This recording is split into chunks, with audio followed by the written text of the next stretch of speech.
상속세 이야기, 아직은 남의 일처럼 느껴지시나요? 그런데 OECD가 한국 상속세를 두고 이렇게 표현했습니다. 예외적으로 높은 부담, 세율, 구조, 세수 비중 세 가지 모두에서 특별하다는 평가입니다. 한국 상속세 세수는 전체 세수의 1.59%입니다. OECD 평균은 0.36%입니다. 무려 4.4배 차이입니다. 이게 단순히 부자들의 문제로 끝나지 않습니다. 기업 승계, 자산 이전, 가족의 선택과 직접 연결된 제도입니다. 그래서 지금부터 살펴볼 내용은 누군가에겐 이미 현실이고 누군가에겐 곧 마주할 선택입니다. 왜 OECD는 한국 상속세를 이렇게 평가했는지, 그리고 이 제도가 우리 삶과 어디서 맞닿는지 차분히 짚어보겠습니다. 지금까지의 핵심은 이것입니다. 한국 상속세가 국제 기준에서 특별한 위치에 있다는 점입니다. 경제협력개발기구 OECD의 최근 분석입니다. 한국의 상속증여세 세수는 전체 세수의 1.59%를 차지합니다. OECD 평균은 0.36%입니다. 단순 비교만 해도 4배를 넘습니다. 일본 1.33%, 프랑스 1.38%, 벨기에 1.46%보다도 모두 높습니다. GDP 대비로 보아도 0.7%로 OECD 최상위권입니다. 왜 이런 결과가 나왔을까요? 이유는 하나가 아닙니다. 첫째, 명목 세율이 높습니다. 한국 상속세 최고 세율은 50%입니다. 여기에 최대 주주할증 20%포인트가 더해지면 실효세율은 60%에 이릅니다. 미국 40%, 영국 40%, 일본 55%보다 높은 수준입니다. 둘째, 공제가 상대적으로 낮습니다. 미국은 1인당 공제액이 1,361만 달러입니다. 우리 돈으로 약 196억 원입니다. 부부 합산으로는 393억 원까지 비과세됩니다. 거액의 공제 덕분에 미국에서 실제로 상속세를 내는 사람은 전체 사망자의 0.1%도 되지 않습니다. 한국과는 구조가 다릅니다. 셋째, 과세 방식이 다릅니다. 한국은 유산세 방식을 씁니다. 피상속인의 전체 재산을 한 번에 평가해 세금을 매기는 구조입니다. OECD 24개국 중 상속세를 운영하는 국가가 24곳인데 이 중 유산세 방식을 쓰는 곳은 한국을 포함해 4곳뿐입니다. 미국, 영국, 덴마크, 그리고 한국입니다. 여기서 헷갈린 분들 많습니다. 유산세와 유산취득세는 뭐가 다른가? 유산취득세는 상속인 각자가 받은 몫을 기준으로 과세합니다. 상속인이 많으면 각자의 몫이 줄어들고 세 부담도 함께 줄어듭니다. 하지만 유산세는 돌아가신 분의 재산 전체를 기준으로 삼습니다. 그래서 상속인이 여러 명이어도 세 부담이 크게 줄지 않습니다. 지금까지의 핵심을 정리하면 이것입니다. 한국 상속세는 구조 자체가 무거운 방식을 택하고 있습니다. 여기에 한국만의 특징이 하나 더 있습니다. 바로 배우자 상속 과세입니다. 유산세를 운영하는 4개국 중에서 배우자 상속에까지 세금을 부과하는 나라는 한국뿐입니다. 미국, 영국, 덴마크는 배우자 상속을 전면 비과세하거나 매우 넓은 공제를 제공합니다. 전문가들이 이렇게 말합니다. 배우자 상속은 세대 간 이전이 아닙니다. 같은 세대 안에서 재산이 넘어가는 것입니다. 그런데 왜 과세하느냐는 지적입니다. 국회 예산정책처도 배우자 과세 완화가 개편 논의의 핵심 쟁점이 될 것으로 전망합니다. 그리고 가장 논란이 되는 부분이 있습니다. 최대 주주할증 평가입니다. 경영권 프리미엄을 이유로 주식 가치를 20% 더 높게 평가합니다. 기본 세율 50%에 이할증 20%포인트가 더해지면 실효세율은 60%입니다. OECD 국가 중에서도 이런 제도는 보기 드뭅니다. 대부분 국가는 경영권 프리미엄을 시장 가치에 반영하거나 비상장 주식이 유동성 부족을 이유로 할인 평가를 적용합니다.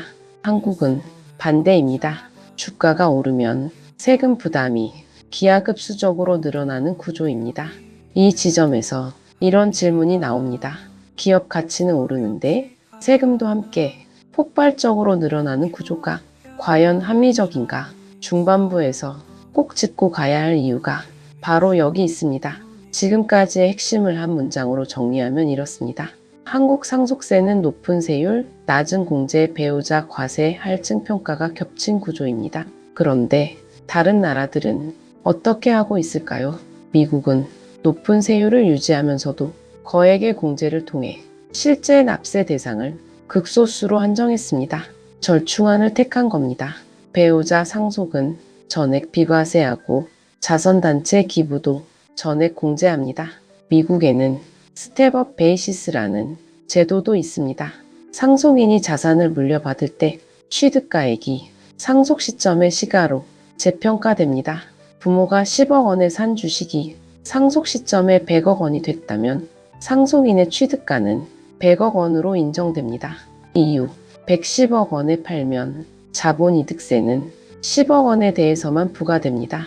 90억 원이 미실현 이득에 대해서는 과세가 이루어지지 않습니다. 이 제도는 상속세를 내느라 급매하지 않아도 된다는 장점이 있지만 부유층이 자본이득 과세 회피를 가능하게 한다는 비판도 받습니다. 독일은 가업 공제를 확대했습니다. 기업을 승계할 때 일정 요건을 충족하면 세 부담을 크게 줄여줍니다. 스웨덴과 노르웨이는 아예 상속세를 폐지했습니다. 대신 자산 매각 시 자본이득세를 부과합니다. 상속 시점에는 과세하지 않고 팔 때 과세하는 구조입니다. 미실현 이득에 대한 과세를 피할 수 있어 경영권 위협을 원천 차단한다는 장점이 있습니다. 단점은 잠금 효과입니다. 상속인이 세금을 늦게 내기 위해 자산을 영원히 팔지 않는 동결 효과가 발생할 수 있습니다. 캐나다는 이를 방지하기 위해 사망 시점에 자산을 매각한 것으로 간주해 과세하는 방식을 씁니다. 각 나라마다 선택이 다릅니다. 하지만 공통점이 있습니다. 상속세를 기업 생존과 시장 안정, 부의 대물림 문제 사이 균형점을 찾는 도구로 본다는 점입니다. 지금까지의 핵심을 정리하면 이것입니다. OECD 국가들은 각자의 방식으로 상속세를 재설계하고 있습니다. 문제는 세율의 높고 낮음이 아닙니다. 모두가 놓친 진짜 포인트는 따로 있습니다. 이 상속세 구조가 기업의 선택을 바꾸고 있다는 점입니다. 주가가 오르면 세 부담이 커집니다. 그러면 대주주는 주가 상승을 마냥 반기기 어렵습니다. 이게 참 묘합니다. 기업 성장과 세 부담이 서로 충돌하는 구조입니다. 주가를 올리면 상속세 폭탄이 기다리고 주가를 억제하면 주주 가치가 훼손됩니다. 대주주에게 주가 억제 요인을 준다는 비판이 나오는 이유입니다. 실제로 일부 기업들은 상속 대비를 위해 배당을 줄이거나 자사주를 소각하지 않고 보유하는 선택을 합니다. 주가 관리가 경영 전략이 되는 겁니다. 그리고 이건 기업만의 문제가 아닙니다. 상속세 부담 때문에 경영권을 포기하거나 지분을 매각하거나 해외로 이전하는 사례도 나오고 있습니다. OECD는 이런 상황을 보고 말합니다. 세율을 낮추는 대신 과세 기반을 넓히고 자산세, 소득세, 소비세 간 역할을 재조정하라고 말입니다. 세수를 줄이자는 게 아니라 제도를 재설계하자는 뜻입니다. 국회 예산정책처와 조세재정연구원도 유산취득세로의 전환 검토가 필요하다고 제기했습니다. 정부도 이런 방향으로의 전환을 검토해왔습니다. 유산취득세는 상속인이 여러 명일 경우 각자의 목회, 개별 세율을 적용해 세 부담이 낮아집니다. 다자녀 가구일수록 세 부담이 줄어드는 시뮬레이션 결과도 나왔습니다. 부자 감세 프레임을 벗어나 조세 정상화로 설득할 수 있는 논리적 근거가 될 수 있습니다. 배우자 과세도 개선 과제입니다. 전문가들은 한 세대 한 번 과세 원칙을 제안합니다. 배우자에게 넘어가는 재산은 같은 세대 안의 이동이므로 과세 대상이 아니라는 논리입니다. 최대 주주 할증 20%는 즉각 폐지해야 한다는 지적이 적지 않습니다. 지배구조가 투명해진 현재 시장 환경에서 획일적 할증은 시대착오적이라는 비판입니다. 일부 전문가는 스웨덴, 노르웨이처럼 상속 시점에는 과세하지 않고 자산 매각 시 자본이득세를 부과하는 방식으로 이 전환을 제안합니다. 경영권 위협을 원천 차단한다는 장점이 있습니다. 한국도 선택의 기로에 서 있습니다. 유산취득세로 전환할 것인가, 배우자 과세를 완화할 것인가, 최대 주주 할증을 폐지할 것인가, 개별 제도의 문제가 아닙니다. 더 큰 흐름입니다.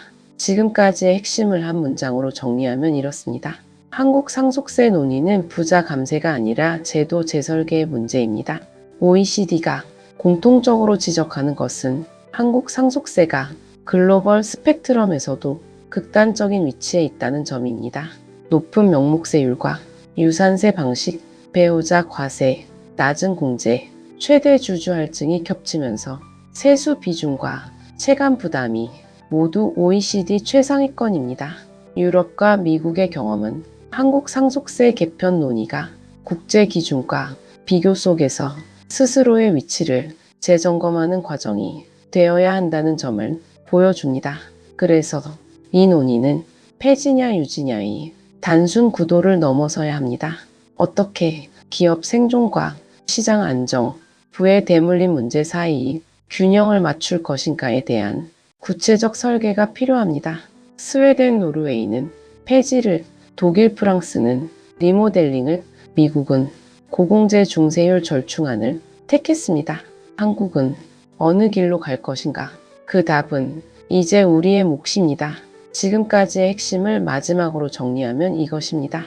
상속세 개편은 제도 선택의 문제이자 국가 전략의 방향을 정하는 문제입니다. 상속세는 당장 오늘의 문제가 아닐 수 있습니다.